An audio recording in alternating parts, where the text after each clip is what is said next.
why do you think the threat of economic sanctions wasn't a sufficient deterrent? Was the threat credible?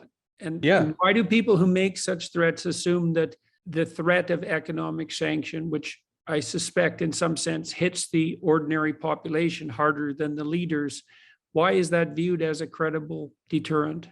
Look, I mean, on the one hand, there's a certain sort of mirror imaging here that we think about, how would we think about the world if we were facing the kinds of sanctions that we're imposing on Russia? And how would sort of any normal or ordinary person in Putin's position think about these things? Because we are in a position to devastate the Russian economy, and we are devastating the Russian economy. Russia's foreign reserves are not infinite, and they're not even that extensive, honestly. And war is incredibly expensive, especially when you're losing soldiers and equipment at a rate he appears to be.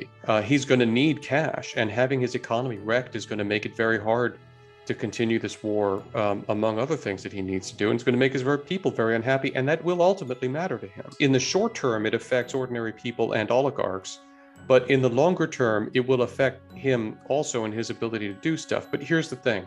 Once somebody has decided that they are prepared to try their luck by force of arms, they've made a mental and psychological shift that it's easy for people on the outside not to recognize. Because what you're saying is, I'm prepared to go in and I'm prepared to kill a lot of people, and I'm prepared to lose a lot of my own people, and I'm prepared to run the risk, however slight it might be, that the war won't go my way and really bad things will happen.